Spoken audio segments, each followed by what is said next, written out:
Hello, everyone, and welcome to the CIP All Call. I am Eva Klein with the Capacity Building Center for Courts, and I'm joined by many of my CBCC colleagues today. The purpose of our call is to discuss the older youth provisions of the Preventing Sex Trafficking and Strengthening Families Act with a specific focus on policy considerations and implications for courts. As we wait for everyone to join, we're just going to ask you a few questions. As you may know, April 10th was National Siblings Day, which in fact was not a recent social media creation, but was actually established in 1995. So I'm going to give a shout out to one of my sisters who has what I would call a quirky and persistent thirst for knowledge. She once bought every single type of apple that a local grocery store had in stock, and then she conducted a taste test for all our kids. So just to test your connection with us today and to get started, I'm going to ask you to enter your favorite type of apple into the chat. And I will go ahead and get us started.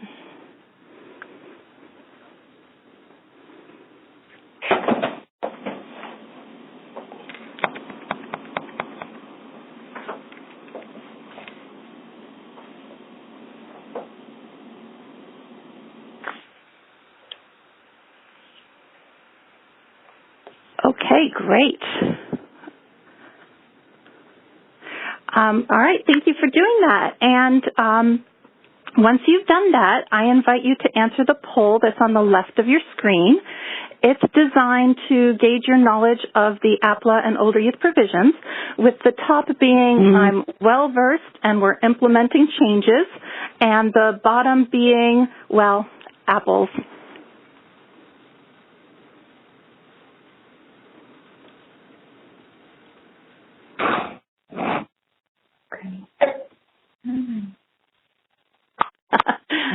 I like that, Jennifer. I'll just hit hide. Okay, great. So we're just going to give you a few minutes to do that as everybody joins in. And in the meantime, I'm going to take a minute to highlight an Adobe Connect feature that you probably all know by now, but I have found particularly useful as my ability to read small print has decreased. And that is, at the top of some of the sections, you see an icon that has 4 arrows pointing out. And for those of you who may not have tried all the functions of Adobe Connect, if you click on that icon, it will take that section to full screen. And then you can, participate and continue to follow along, and then minimize it if you want to go back and add something to the chat or to one of the polls. But I found it very helpful. Okay, I think that most of us have answered. And so because we have a lot of information to cover today, I am going to thank you for participating in our poll. And then with that, I'm going to turn us over to Christina Cooper. Great, thanks, Eva. This is Christina Cooper with the Capacity Building Center for Courts. I and our Center for Courts team are very pleased to be joined today by Jennifer Kempner. Christina, is it possible that we've lost your audio? Okay, excuse this technical difficulty. Eva, do you want me to go ahead with slide 1? Yes, thank you so much, Jenny. If you would just introduce yourself a little bit. And Sure.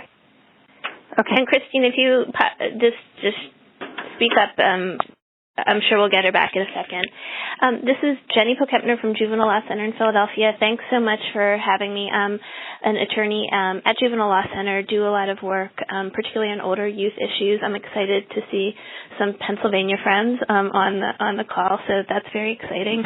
And so today our focus is really on the older youth provisions of the Preventing Sex Trafficking and Strengthening Families Act. I know you all on the call have probably been working on implementing this huge law for probably at least over a year, and it was great to see on the survey that people are either well-versed or at least kind of well into implementing the provisions. And I know there's a lot out there, so I think that seeing that survey looks like everyone is probably where is expected, where you're working on a huge amount of material, and to do it well and to do it carefully, it does take time. So I'm glad people are where they are, and hopefully some of this information can help people as they move forward. And what we're going to do today is please do be sending questions in the chat box. And what we are planning to do is take questions at different intervals as we go through the section. So as you guys are very well aware, the Strengthening Families Act, I think we can group it into these three main areas. And these three main areas really do track our big goals, principles of child welfare law: safety, permanency, and well-being.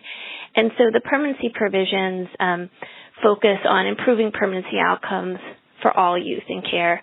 One of the focuses we're going to talk about today that most impacts older youth is the reduction of the use of Appla. But as you see just on the slide, obviously the successor guardianship provisions, the financial incentives for permanency are really important to promoting permanency, but we're going to focus on the Appla provisions. And then in the safety kind of rubric or category of provisions is all the provisions around preventing, tracking, and reporting victims of sex trafficking, and then the runaway provisions. We're going to focus on the runaway provisions today, but we'll refer you to a couple of great resources on the trafficking. And then the third kind of big group of provisions would, I think, be called the well-being provisions. A lot of these provisions overlap, but in well-being we would find, I think, the normalcy provisions, the youth engagement provisions, the improvement of transition planning, and then the discharge documents. And as I said a second ago, we're going to be focusing on the provisions that are bolded, noting that there's a lot more in the Strengthening Families Act that we're not going to cover, but we're going to try to focus on these provisions today and look at how they impact older youth and how the court can play a very active role in implementation. Okay. Christine, are you on? Okay, we'll get her back soon. I think when we Can you hear me look now? oh, yes, but I'm sorry, I'll throw it back to you over a second. Just wanted to check. One of the things that I do think is good for us to start the presentation out with, and I often find it's helpful whenever kind of I'm talking about the Strengthening Families Act, particularly as we get deeper in the weeds, is just to always be kind of thinking about why this law was enacted and why the provisions were enacted.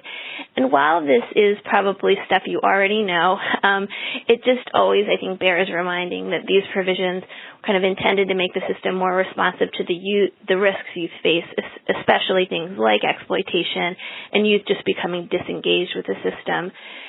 It seeks to make a system that's more age and developmentally appropriate and gives youth opportunities for experiences that their peers have.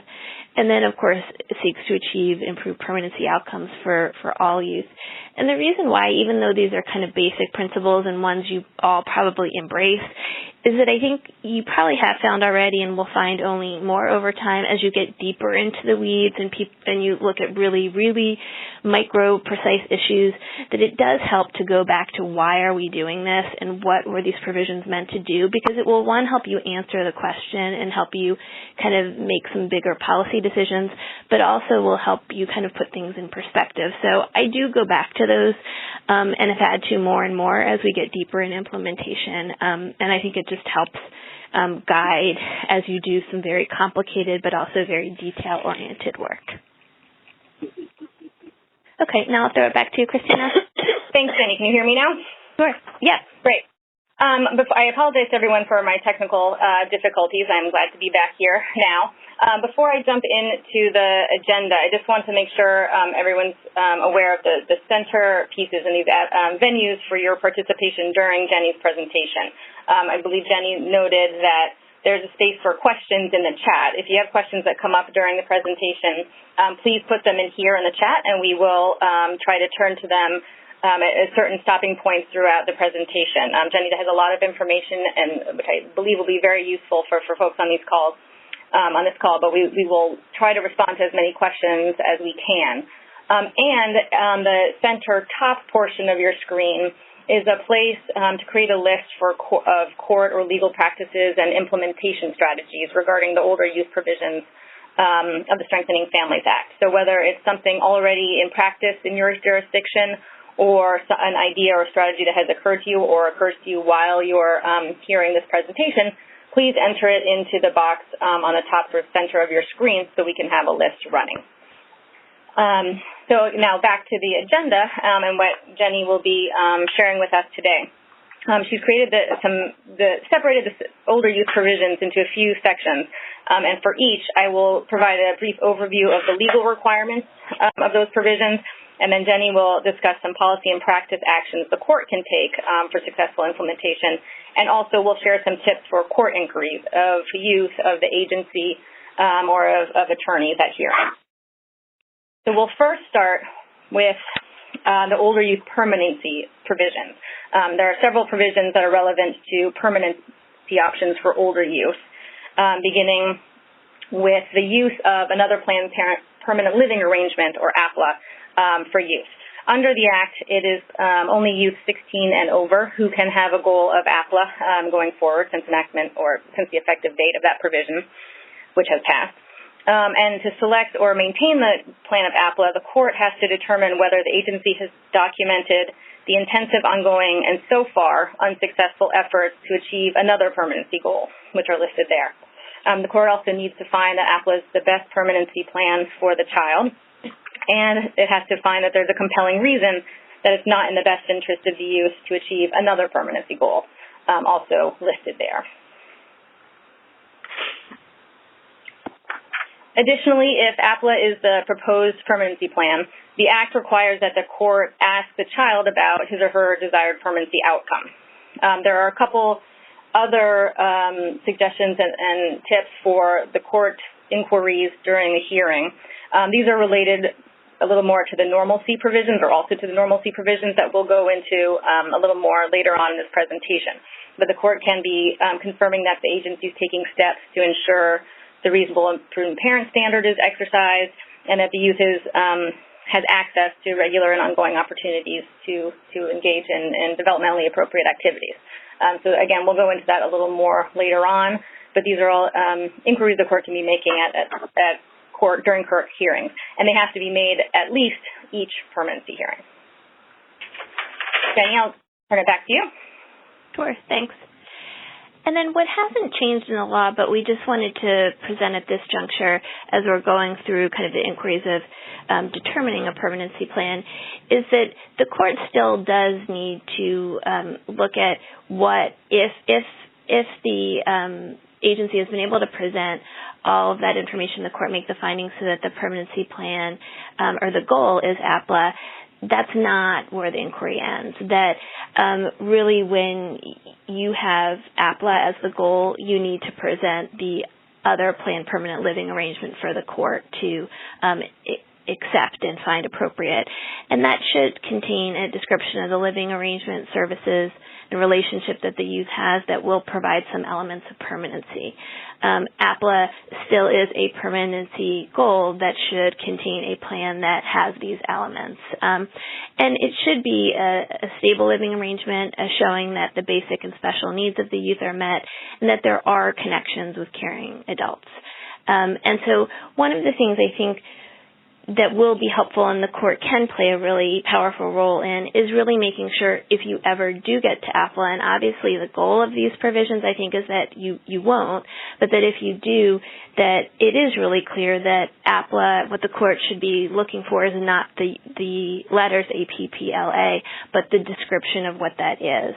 And I would love to hear from the audience kind of what they're seeing. Some of what I've seen is that often that Appla is not described. And I think one of the things that the new law gives us an opportunity to do is if we ever do get to Appla, to really make sure that the court is part of the leverage and pressure on people to say, if you're getting there, tell me what it is. Tell me where they're living. Is it stable? Tell me what connections they have with caring adults. If they have special needs, are they being met? And if you aren't satisfied when you get that answer, that you do have to take additional steps, either in a no reasonable effort finding at worst, but potentially sending the team back to come back and present something that is more acceptable. But now we're going to go back to, now that we've gone through kind of what the law looks like at this juncture, now really go to what probably is the most important for you guys is, well, what does this mean about the things that are changing? So now we do have this new requirement that if you're going to select the permanency plan of Appla for kids over 16, that you are going to have to make findings that intensive, ongoing, and unsuccessful efforts, and as Christina said, to date, unsuccessful efforts have been made to achieve the full permanency, to achieve the preferred permanency plans.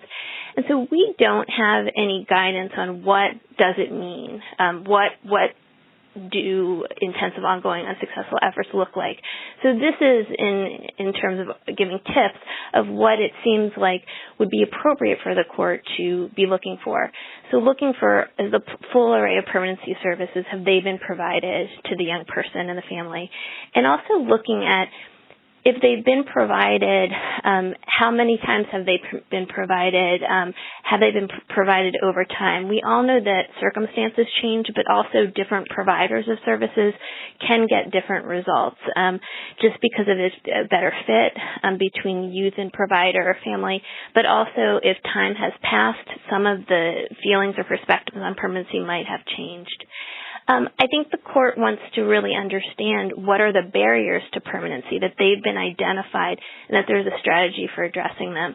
And I think in terms of thinking about our goal, which is to not have to use Appla and also to achieve permanency, is that bullet number 3 might be the most important in how people are thinking about these cases, is we really want people to identify exactly what the barrier is. Is it about identifying resources? Is it about the youth having some resistance or fear? Or is it about special needs and the team is saying, you know, this youth needs too much? Because if we can identify the barriers, we really do have services and solutions to attack at least the 3 I've talked about. Not saying that it's easy to do, but it's going to help us figure out where the problem is. And sometimes we find out that really the barriers either are based on some generalizations or presumptions about what we can or can't do, or if the youth wants or can achieve permanency. But often we really can create a strategy, but I think the court can play a really important role in pushing people to tell and describe what is the barrier, because again, at best you have a scenario where they haven't tried enough, but you can, at worst, where they haven't tried enough, but now you can have that full and more open discussion about what to do next. But I think that is really what the court wants to see. And the court does want to see if the youth's been engaged in permanency planning and if they understand permanency options. 1, because that really is required now under the law, but 2, because it's going to help us figure out, particularly for the older youth, if some of the barriers have to do with youth misunderstandings or youth fear about certain things. So again, I think the court in each of your jurisdictions, until there is more guidance, are going to want to have discussions about what is the court looking for in making this finding, so that there can be some consistency, and also so that people coming before the court know what it is that the court would be looking for. Okay. And then compelling reasons is not a new concept or even a new requirement. That's something that has been required when you're moving towards the permanency plan or maintaining the permanency plan of Appla. I just wanted to insert it kind of in this slide and presentations to kind of reiterate that what must be presented and what the court should expect for compelling reasons should be pretty strong and individualized. And so they shouldn't be based on any generalizations, things such as the youth is too old or the youth has too many needs, that they really have to be based on very specific things. And even those things I just mentioned, even if they were to be provided as a reason, they probably shouldn't be acceptable, because we do know that youth with special needs can achieve permanency all the time, and we just need to figure out how to support the caregiver and make sure the youth has has what they need, and that youth can be adopted even into adulthood. So that we really do want to make sure, and kind of where I see the court playing an important role, is making sure that when this might end up being a checkbox on your court forms, but making sure that the inquiry and discussion leading up to whether it's checked or not is meaningful. And I think that can be really powerful in changing the practice. I wanted to, I'm not going to spend too much time on talking about group care. I wanted to flag it here because I think it is very relevant as we're talking about reducing Appla and improving permanency. And I don't want to spend too much time on this because I imagine it is a topic a lot of you are concerned about, and I know our courts and some of our permanency roundtables are really focusing on this as well. I think what I wanted to flag in this presentation is that as courts and as judges are looking at these cases and have youth come before them that are in group care, I think that it should raise a red flag that's not just about the placement type, but understanding its relationship to permanency and also the experience of normalcy. So I think that obviously all of these requirements apply equally to youth who are in group care, but I think that they can be very powerful tools, all the questions that we're going to ask in looking at the permanency plan and also when we get to normalcy, in really helping kids reduce levels of care and help us see that we really need to be reducing the restriction and levels of care of youth, and that will very much promote their chances of getting permanency. So just want to kind of flag that as an issue for courts to be looking out for. I think you all already are, but I think the focus on permanency and normalcy really forces us to look at reduction of congregate care as a permanency issue for youth as well. And then getting into some of the implementation questions for the court, there's a lot of things that the federal law answers, but there's still a lot of policy and practice questions you guys in your jurisdictions can determine. Some you might need court rules for or might need legislation, but I think there's a lot of decisions that need to be made and some that I think can really help with implementation.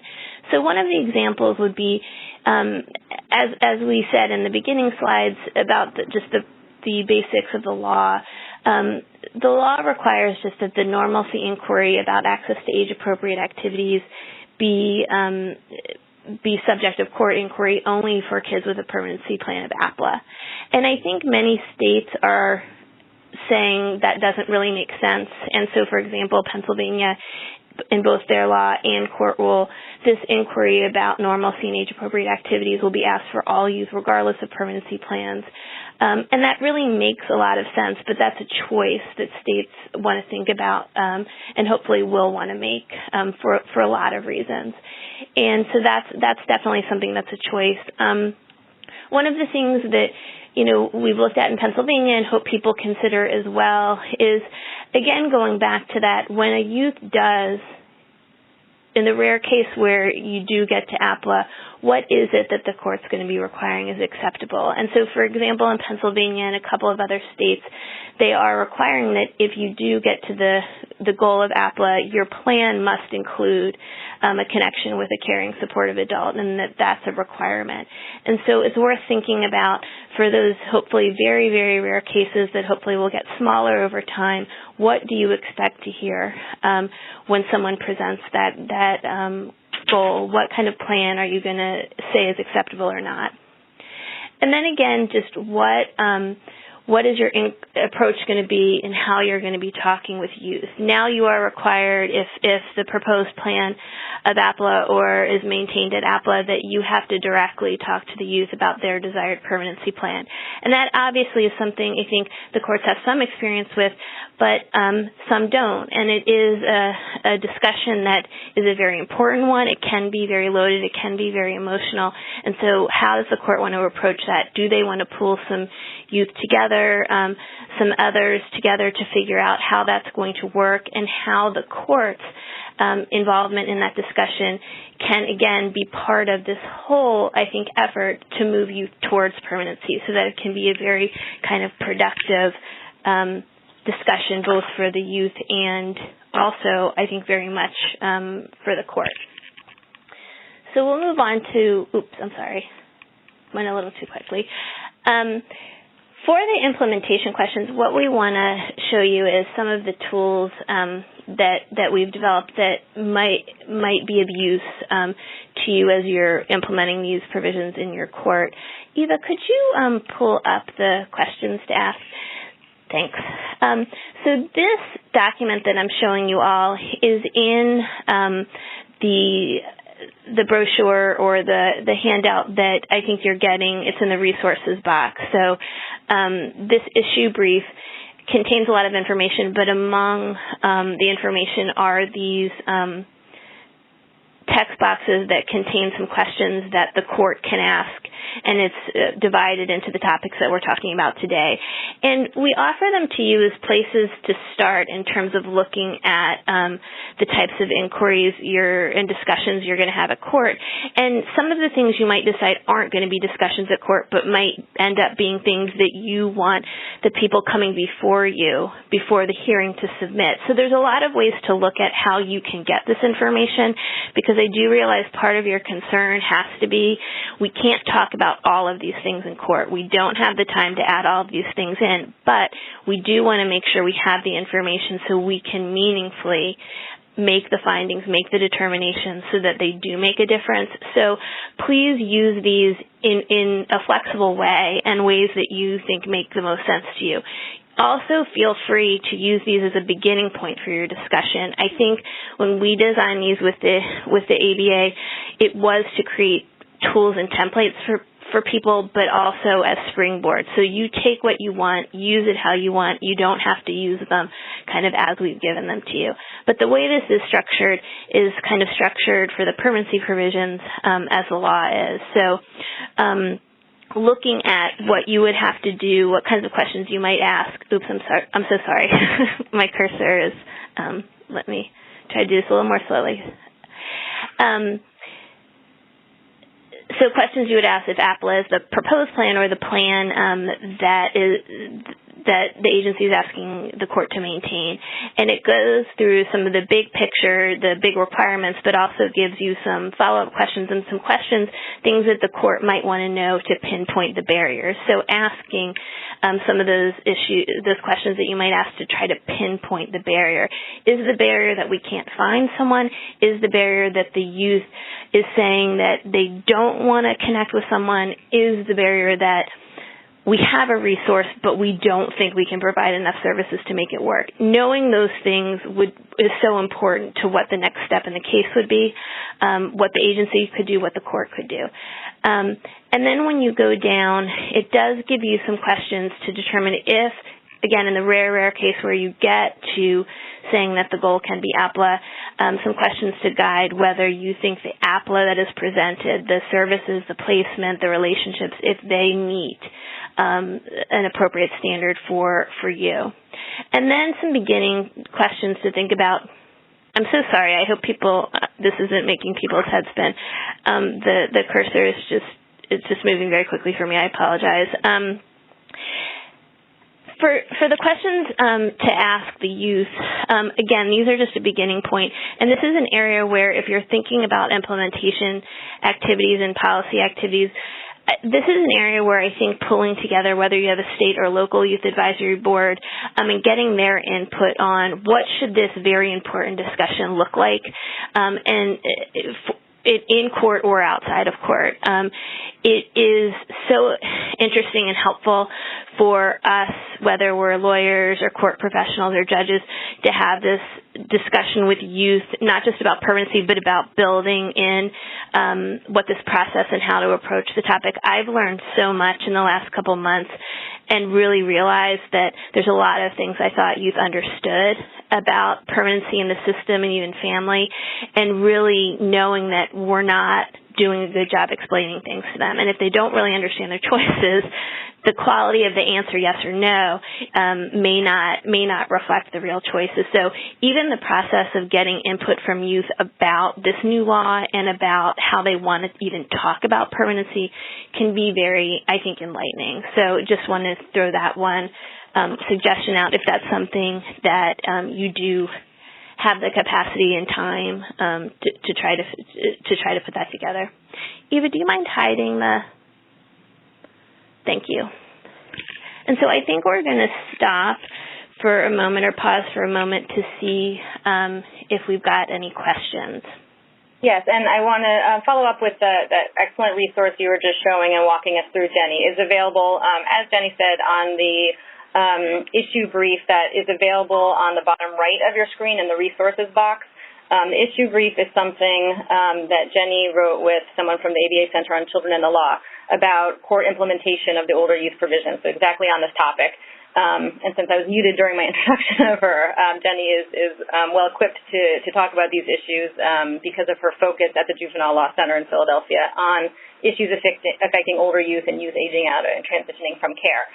So that issue brief is available to you all there for download in the resources box. And we can go to questions on this particular portion of Jenny's presentation. I know there's one that I'll raise, and if there are any others, please feel free to chat and enter them into the chat box, and we can turn back to them later if we proceed before you get your question in. But Jenny, there was one question posed when you were talking about what type of information the court should expect to determine that intensive, ongoing, unsuccessful efforts have been made to achieve the permanency plan.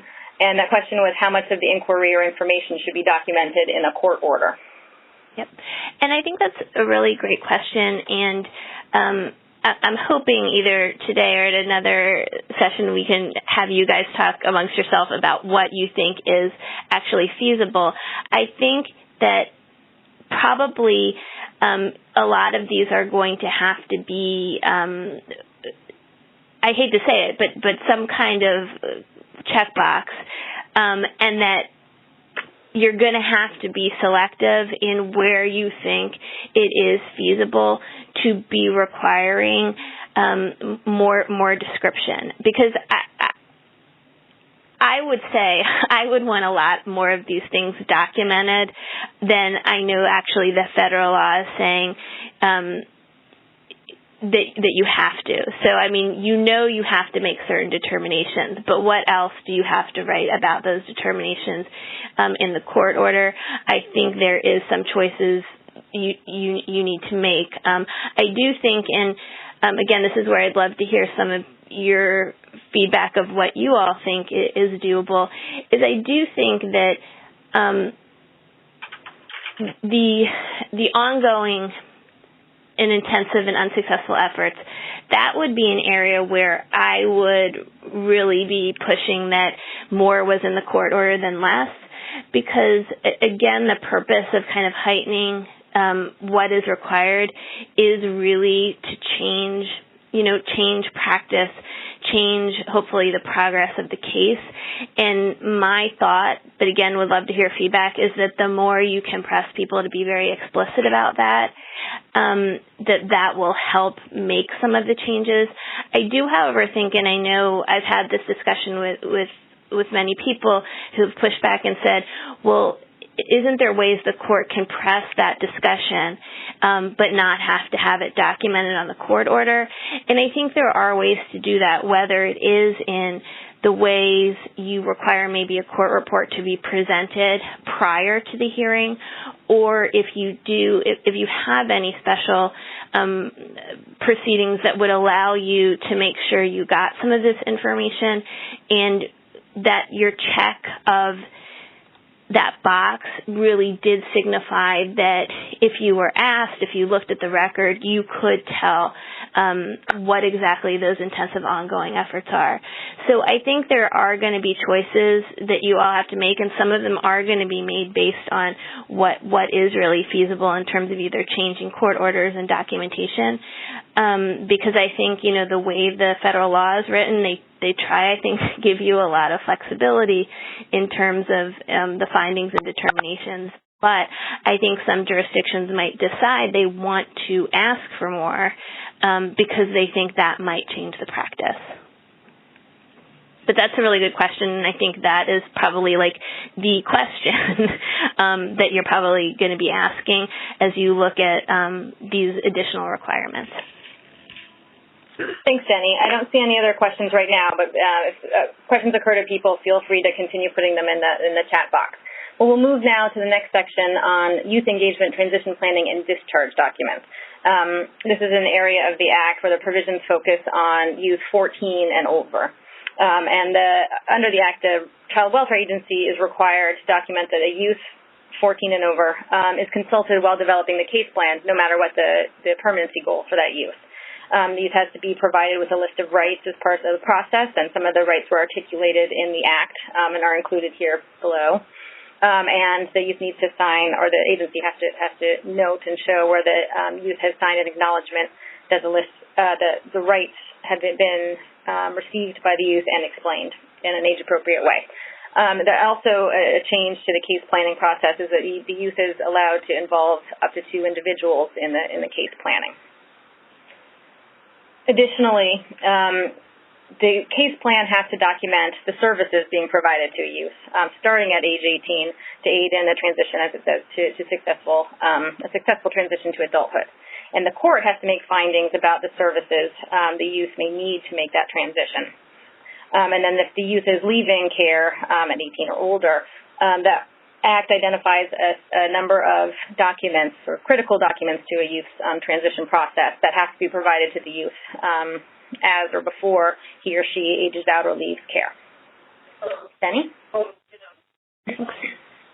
So a bunch of these provisions that have to do with kind of youth engagement and transition documents, I think are ones that when you read the Act, they do more directly impact what we want the agency to do. And so some of, I think, the questions for the court are just how and do they want to be involved in kind of ensuring these things are happening. So again, this is a place where I think you can make some choices about what you will think enhance the outcomes you want, whether it is, engagement leading to kind of better permanency outcomes, or just that your court values youth engagement and you want to promote it at the level of court involvement, but also know that you want that to trickle down to case planning where most of the work actually occurs.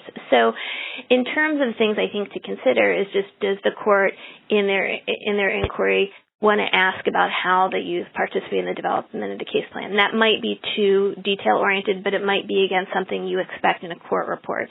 Because if you ask the how and you have to kind of describe what that is, I think you can really tell, like, what is the quality or the level of engagement.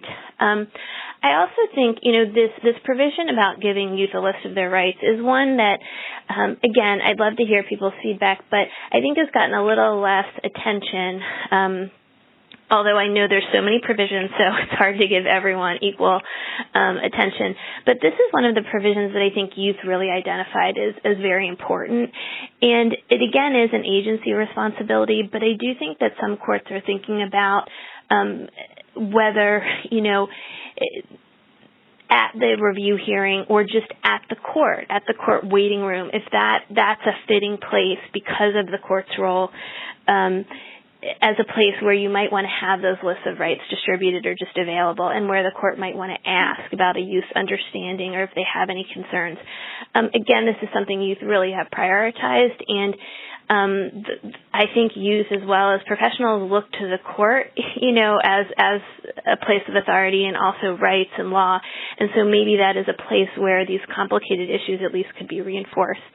And then on the issue of discharge documents, I think it's worth considering if your court, as part of the transition planning requirements or as part of your transition hearing, if you are inquiring about kind of the discharge packet or what's happening, including the discussion of those discharge documents, I think is really important. So again, looking at what's already in your structure now and trying to graft into those things these provisions just to give them a little more, I think, power, but also thinking about how we can kind of get this information, which these really targeted at approving a youth transition, how we can make sure, youth really experience these. And so, Eva, if we can go back to, and I will try to not make everyone's head spin. So we also created these questions, proposed questions to ask, having to do with youth engagement, transition planning, and discharge documents. Again, use them as you see fit, either as to structure the court conversation, to maybe think about creating a court report, or to structure a colloquy or even information, all materials you want to give to youth. But again, please feel free to improve upon this, and if you do, we'd love to see the improved versions, because this really was kind of a beginning to see what could help people with implementation. Eva, can you hide that? Thanks. Does anyone have questions about that portion of the presentation? And if so, please just enter them into the chat box. And since time is of the essence, and we know we have a couple more sections to go, I think we'll keep going, but please feel free to ask questions, folks, as they come up. So we'll transition now to locating and responding to children who run away from foster care. Here, the Strengthening Families Act is imposing requirements on the state child welfare agencies with the goal of protecting youth and children in foster care and preventing them from becoming victims of trafficking. So these requirements of the agencies included developing and implementing policies to locate kids who are missing from foster care, determining the factors that led them, if they ran away from care, to leave care, and how those factors could be addressed. And then finding out what happened while the youth was absent from care, including screening the child to see if he or she was involved in sex trafficking while out of care, or while not in the placement they had left.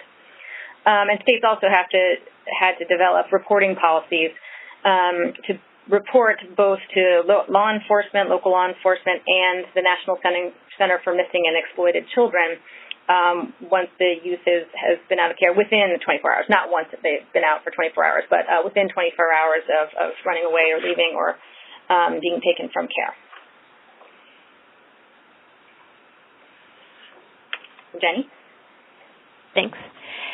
So this provision, I think many states are kind of getting to focusing on this, and in a lot of conversations I've had, people are feeling like this is an issue that needs a lot of attention, but that again, people are just getting to. So we do want to help people think about this, because I do think that these provisions get to like a lot of core areas about whether our system is kind of age appropriate and responsive to older youth. And so want to make sure it doesn't get lost. I think the trafficking provisions are so important and are very new to people, but don't want to forget about these provisions. I think the data we have from AFCARS is between 2010 and 2013, approximately 23,000 youth ran away or were missing from foster care. So that's not a small number. It's a pretty large number, and a number of kids that are very vulnerable to bad outcomes, sex trafficking, but also other poor outcomes in terms of homelessness and other types of victimization in addition to trafficking. And so I think that the provisions focus on reporting, and that's something that the court needs to be aware of and make sure is happening. But one of the big provisions I think that courts can play a really important role on that can make a real difference in the system's response are these provisions about determining the child's experience while they ran away and why kids run away, and coming up with some kind of response. Because right now I think, but again, we'd love to hear from the group, that one of the prime responses for youth running away is when they return is to put them in a more restrictive situation. And that tends to not really address the core issue of why they ran away, whether it's an issue that they're confronting themselves or because their placement might not have been appropriate. So I think this provision really hits on that we need to look at the whys that kids are running, and really address them not just in treatment for the youth, but how the system is built. So some of the things I think the court can do is one, kind of outside of the court proceedings, if you can just understand what is available in your jurisdiction to meet the needs of youth who run away, both in terms of looking for them but also meeting the service needs. Definitely you want to make sure the reporting systems are in place so that you're able to inquire and just kind of check in on how things are going. And then can ask some questions about what is happening from the agency perspective to look for the youth. And I think those can be really helpful in really trying to figure out the long term. We want the youth to come back, we want to engage them, and then when they get back, we want to be able to serve them. And so one of the things I think courts can do within the proceeding is really, like I said, reduce the barriers to accessing services when they return. And some of the ways you can do that is by retaining jurisdiction of the case so you don't have to reopen it and have some delays, ensuring that appropriate screening and assessment are in place as soon as they return, and make sure you're doing some debriefing and screening so you're having some discussions with the youth. One of the documents that's referenced in the guide we gave you, which I think we used a lot in developing our publication, is, and it's a very long title, so I'll say it really quickly, Missing Children, State Care, Child Sex Trafficking, Engaging the Judiciary, Building a Collaborative Response. And that was developed by the National Council of Juvenile and Family Court Judges and the National Center for Missing and Exploited Children. That's cited in the publication, and I think also gives a lot of really great concrete recommendations. And so we really do refer you to that publication as well.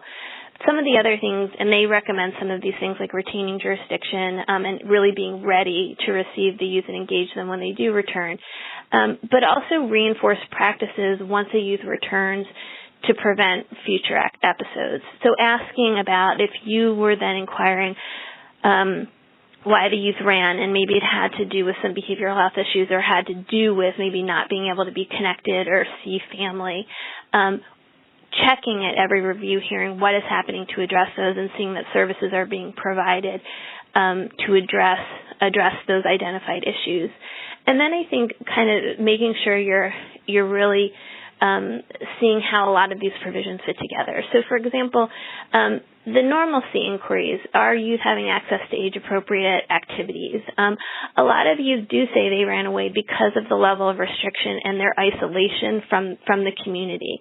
So I think people want to think about normalcy not just as something we give kids because they enjoy it, but something that also attaches them to the community, to the place, that gives them something to care about. A lot of you have really talked about when they ran, it was because there was just nothing there for them. Often there was something they felt was pushing them away, but there was also this lack of anything that was really tying them to the place they were at, the people they were around, or any kind of respect or understanding of things they enjoyed, such as activities.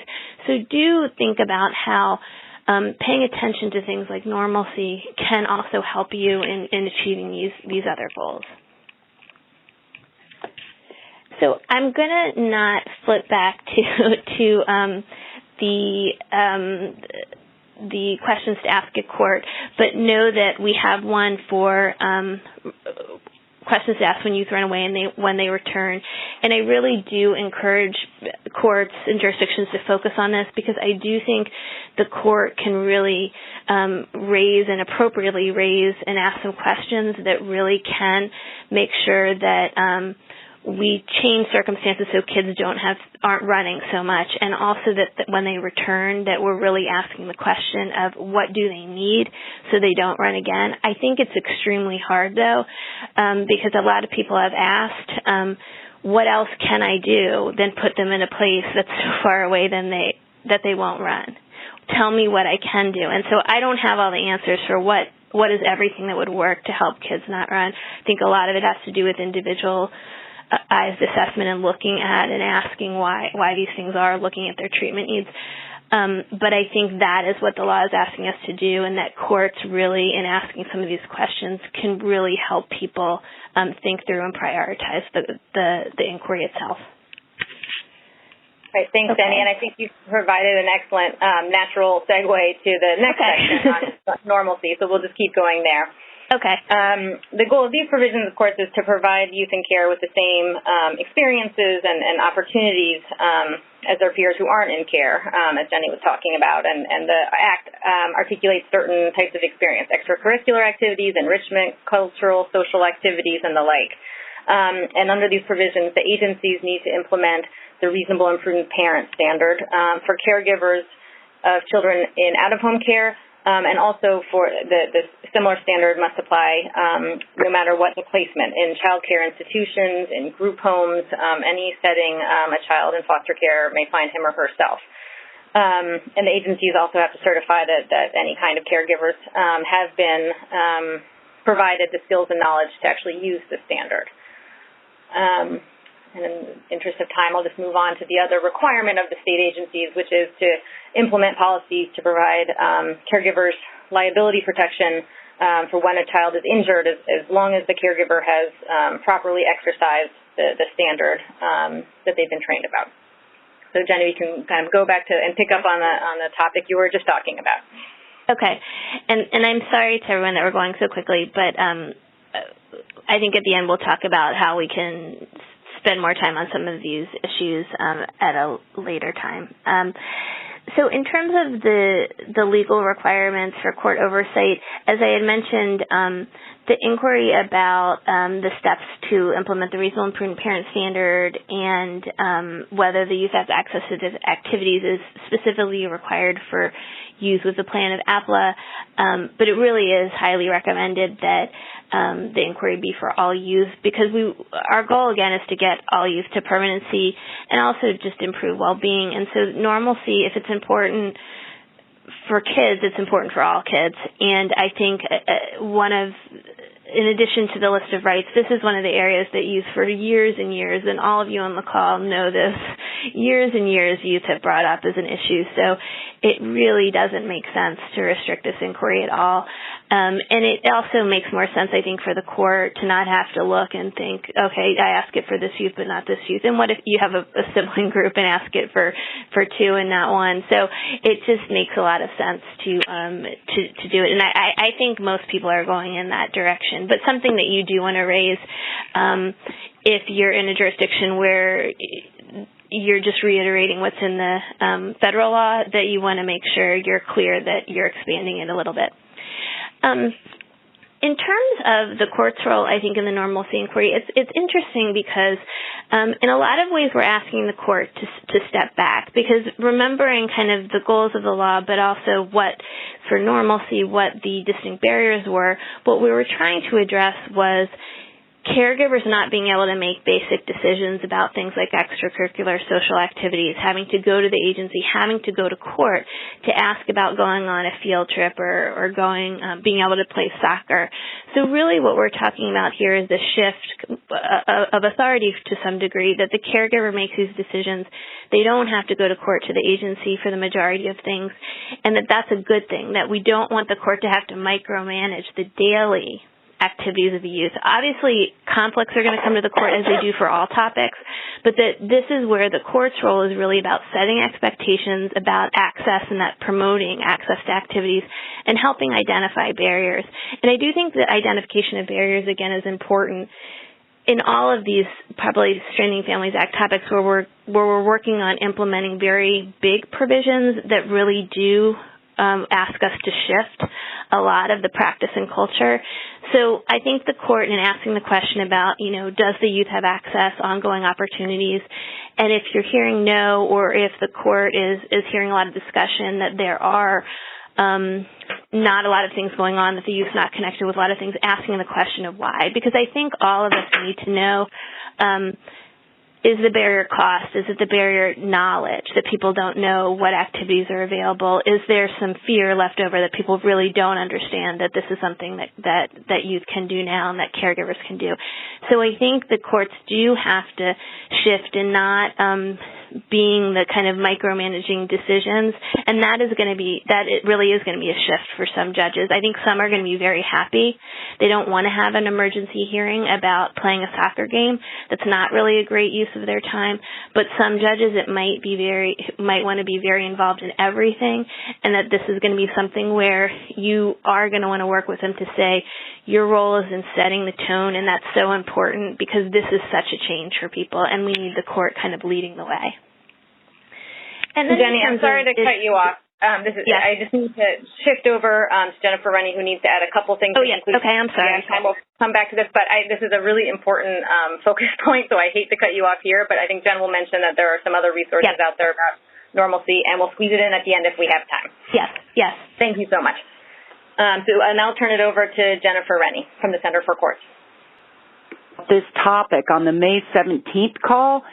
So we'll revisit some of the detail, and again, you have the brief that expands on the PowerPoint as well as the PowerPoint in the bottom right-hand corner. So one of the questions that we want to pose to the group is whether or not you're interested in a constituency group around Appla. So I know that many of you have participated in some of our other constituency groups on anti-trafficking and ICWA, and some of you are poised and ready for the one that we're about to launch for new CIP directors. But to remind you, a constituency group is an infrastructure that the Center for Courts provides for sharing of knowledge and practice around a particular domain. Our idea is that the original initial focus of this particular domain would be on implementing the older youth provisions for PL 113, 183, and if that constituency group determined that when that work was complete they wanted to continue to focus more broadly on permanency for older youth, that the Center for Courts would essentially be a steward for that domain knowledge and provide resources, and the group themselves would generate tools, ideas, information, research, community conversations. So that's the idea of the constituency group. You can see bulleted on the top of your screen there some of our initial ideas for the Appla constituency group. In a nutshell, it would be around implementing what you've heard about today and focusing on reducing the number of kids, youth with Appla as a goal, and selecting a more preferred permanency option. And then for those youth that did have a goal of Appla, focusing on what we call the second piece, so the permanency aspect of it, and making sure that the plans really do have key features of permanency. So I see that people have started to fill in the poll whether or not you're interested in that constituency group. If you look on the bottom, the poll that we began with around whether or not you've got the tools to implement effectively, yep, we're moving on to the next screen because we will end on time. The poll on the top of your screen, instead of doing a gradients of agreement, the 1 to 5 that we've done in the past, from time to time on the monthly calls, we're going to have polls which will allow us to more rigorously evaluate the quality of the information and the resources that we're providing every month. So if you can, while I'm talking and I see people have begun to complete the poll, after hearing today's presentation, how well do you know the Appla and older youth provisions of PL 113, 183? That would be terrific. And then finally, in the bottom left-hand corner, we had polled several months ago about what topics you'd like to see us address in future CIP calls, and we're going to ask that again. So if you can write in the narrative box there what you'd like to see us cover in the future. And finally, on the May 17th call, as I mentioned earlier, we will be talking about this topic, but we'll be more specific around tools and resources and exchange of information on what's happening with regard to implementation. I noted from the original poll that roughly 25%, so a quarter of you, feel that you've got some traction around implementing this provision, and that 3/4 of you still have some work to do. So that'll be the focus of the May 17th call. And we will be reaching out to some of you to support that call so that we can have state examples. Okay, with 1 minute to spare, Eva, Christina, Jenny, Stacy, anything else before we wrap up? And Jenny, thank you so much again. The other thing is that at the top of the hour, sorry, I asked the question, then I kept talking. At the top of the hour, we're going to leave the room open. So you can continue to type in the narrative your ideas for future topics. I'm sorry, I will stop talking. I was just going to say, this is Jenny. I am sorry we went so quickly. We wanted to kind of give people some of the main points, but it sounds like there's going to be a lot of opportunities to have this group, but also some future webinars. I'm happy if people to work with anyone. I mean, we're trying to think about these issues with colleagues in the state. Sandy Moore's on the phone and has been great in helping think through and understand kind of how the court can be part of this process of implementation, and then working with our child welfare agencies. So we're in the thick of it with you. So I'm happy to spend more time with any of you. And I'm sorry, I know it's hard to get so much information so quickly. It's just such an interesting topic, so we wanted to make sure we covered kind of the span of things, but do want to spend more time, and I'm sorry if it was very quick. It was terrific, Jenny, and they've got your brief. Okay, well, thank you so much, everyone, for your participation today. Thank you so much. We really appreciate it.